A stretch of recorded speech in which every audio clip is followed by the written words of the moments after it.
4 लाइनों के साथ और भारतीय जनता पार्टी के तमाम लोगों से इसको कहते हुए कि धोखेबाज चीन से गलबहियां मिलाते हो, धोखेबाज चीन से गलबहियां मिलाते हो, कोरोना जैसी आपदा को भ्रष्टाचार का अवसर बनाते हो और जब जनता प्रश्न करे तो उसे देशद्रोही बताते हो। अरे भाजपा के साथियों, ये तो बताओ इतनी खुदगर्जी कहां से लाते हो, इतनी खुदगर्जी कहां से लाते हो?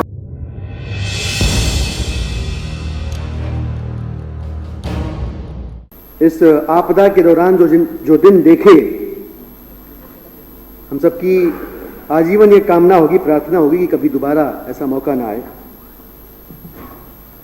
आदरणीय अध्यक्ष महोदय, हम सभी इस सदन के सभी सदस्य अपना ग्रेटिट्यूड शो करते हैं दिल्ली के तमाम फ्रंटलाइन वॉरियर्स के प्रति, दिल्ली के doctors, nurses, paramedic staff, Delhi की सरकार का जो एडमिनिस्ट्रेटिव स्ट्रक्चर है, वो पूरा ढांचा, वो पूरी ढांचागत व्यवस्था, तमाम विभागों के वो सभी लोग, पुलिसिया व्यवस्था के लोग, सिविल डिफेंस के वॉलंटियर्स, ये वे लोग हैं जिन्होंने अपनी जान की बाजी लगाई दिल्ली की 2 करोड़ से भी अधिक की आबादी को इस महामारी से सुरक्षित रखने के लिए। और कईयों ने ऐसा करने में, ये सुनिश्चित करने में अपनी जान भी गंवाई, जिसका संज्ञान दिल्ली की सरकार ने लिया। दिल्ली की सरकार आपदा से भी लड़ी, निस्संदेह बाकी की सरकारों के अपने प्रयास रहे हैं, सबके अपने भागीरथ यत्न रहे हैं, लेकिन दिल्ली की सरकार ने सिर्फ आपदा से लड़ी बल्कि उनके साथ भी खड़ी रही जो इस आपदा से लड़ने में दिल्ली की सरकार के साथ खड़े रहे। उन्हें सम्मानित किया और मुझे लग रहा है कि जिस तरह के कॉम्प्रिहेंसिव एफर्ट्स दिल्ली की गवर्नमेंट द्वारा किए जा रहे थे, इसके समानांतर कोई ऐसी सरकार पूरे देश में नहीं आई कि जो रोजाना लगभग 1 मिलियन लोगों को, 10 लाख लोगों को खाना खिला रही हो।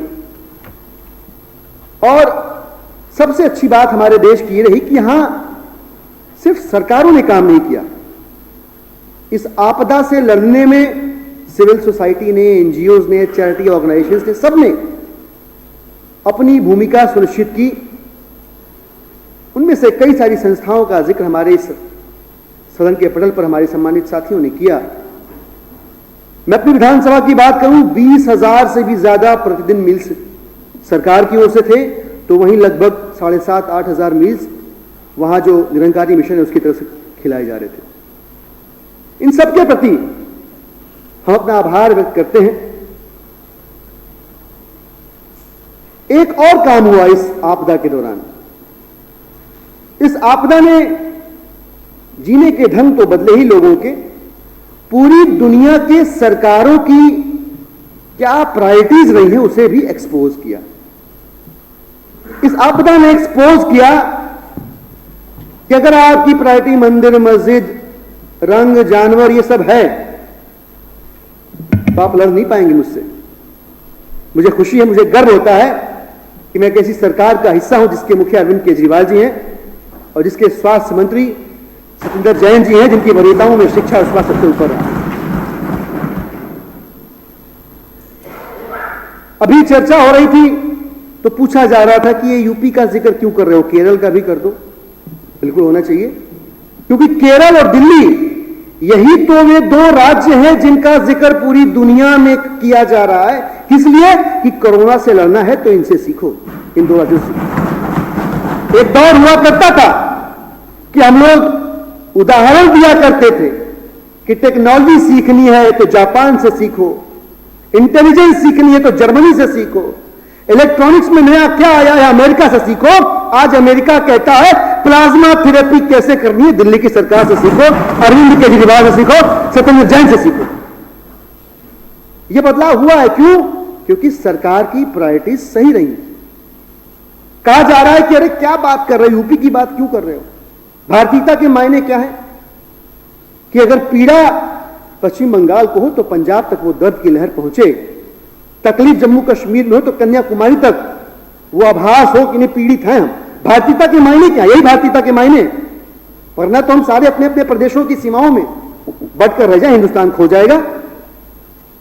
भारतीयता के मायने यही है।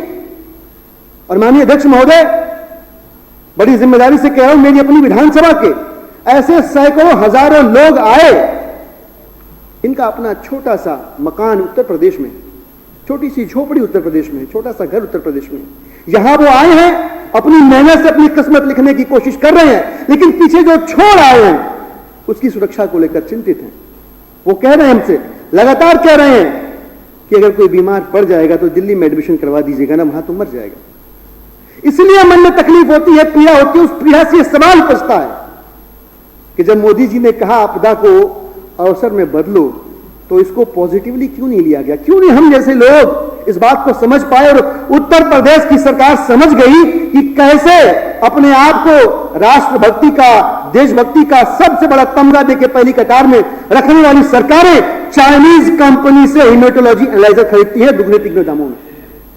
ये हम नहीं समझ पाए महोदय, हम भी समझ पाए, लेकिन उत्तर प्रदेश की सरकार समझ गई। सिलसिलेवार ढंग से कागजातों के साथ सौरभ भारद्वाज जी ने बताया कि उत्तर प्रदेश के अंदर कोरोना जैसी आपदा को भ्रष्टाचार के माध्यम से अपनी जेब भरने का अवसर बना लिया सरकार ने। और जब यह मामला उठा तो 3 आईएएस अफसर की एक कमेटी बना दी जांच करने के लिए। वाह! मतलब योगी जी का अगर भ्रष्टाचार है तो उन्हीं के द्वारा नियुक्त किए गए 3 आला अधिकारी जो है पूरे 1,10,000 गांव, 59,000 ग्राम पंचायत और 12,000 वार्ड के अंदर जांच करके योगी जी के अधिकारी योगी जी को कटघरे में खड़े कर देंगे। किसको बेवकूफ बना रहे हैं? किसको बेवकूफ बना रहे हैं?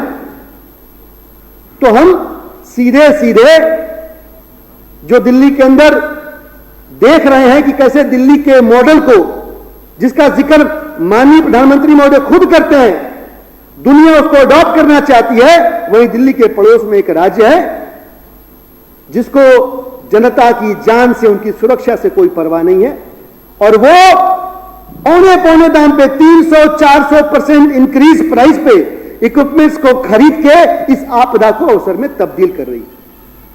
बड़ा दुख होता है अध्यक्ष महोदय, इसलिए मैं कहना चाहता हूं, 2 पंक्तियां हैं फिगार साहब की, मैं आपके सामने पढ़ना चाहता हूं कि जहां हम भ्रष्टाचार के खिलाफ आवाज लगाने वाली देश के सबसे बुलंद संगठन से संबंध रखते हैं तो पीड़ा होती है।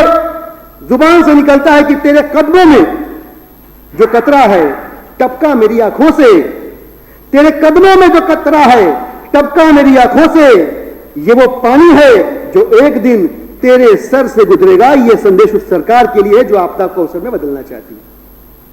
माननीय अध्यक्ष महोदय, इस सदन के माध्यम से अपनी विधानसभा के तमाम उत्तर प्रदेश के लोगों की ओर से मैं सभी ने इस पटल पर यह बात रखना चाहूंगा कि ये आंख में धूल झोंकने की बात करना, 3 आईएएस अधिकारियों की समिति बना के उत्तर प्रदेश में बड़े पैमाने पर 65 जिलों में, आपको बताऊं, बिजनौर से लेकर के झांसी, बाराबंकी, गाजीपुर, सुल्तानपुर, हर जगह भ्रष्टाचार हुआ है। लेकिन 3 आईएएस अधिकारियों की कमेटी बनाकर जनता की आंखों में धूल झोंकने वाली जो सरकार है, मैं कहना चाहता हूं कि बगैर हाई कोर्ट के सिटिंग जज के निर्देशन में बनी कमेटी के इस भ्रष्टाचार की जांच नहीं हो सकती।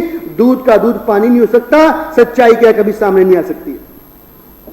मैं अपने विपक्ष के भी साथी यहां बैठे हुए, उनसे भी कहना चाहूंगा, आपकी विधानसभा में भी उत्तर प्रदेश के लोग रहते होंगे, बिहार के लोग रहते होंगे, आपके पास भी यूपी से फोन आया होगा, आपसे भी आग्रह किया होगा कि कल को बीमार पड़ जाऊं तो दिल्ली में एडमिट करवा देना। मेरे पास सैकड़ों फोन आए हैं, यहां तमाम साथी बैठे, इनके पास भी फोन आए होंगे। क्यों? क्योंकि सरकार ने अपनी वरीयताएं ठीक रखी, स्वास्थ्य को अपनी फहरिस्त में सबसे ऊपर रखा। तो आज क्या हो रहा है कि दिल्ली सक्षम है, उत्तर प्रदेश से आइए, राजस्थान से आइए, हरियाणा से आइए, मध्य प्रदेश से आइए, वहां की सरकारों ने वहां की जनता को भले ही बेसहारा छोड़ रखा हो, दिल्ली की सरकार आपकी सेवा करने में सक्षम भी है और तत्पर भी है। मुझे गर्व है कि मैं इसी सरकार का हिस्सा हूं। मैं अपनी बात को समेटना चाहूंगा 4 लाइनों के साथ और भारतीय जनता पार्टी के तमाम लोगों से इसको कहते हुए कि धोखेबाज चीन से गलबहियां मिलाते हो, धोखेबाज चीन से गलबहियां मिलाते हो, कोरोना जैसी आपदा को भ्रष्टाचार का अवसर बनाते हो, और जब जनता प्रश्न करे तो उसे देशद्रोही बताते हो। अरे भाजपा के साथियों, ये तो बताओ, इतनी खुदगर्जी कहां से लाते हो, इतनी खुदगर्जी कहां से लाते हो? बहुत बहुत धन्यवाद।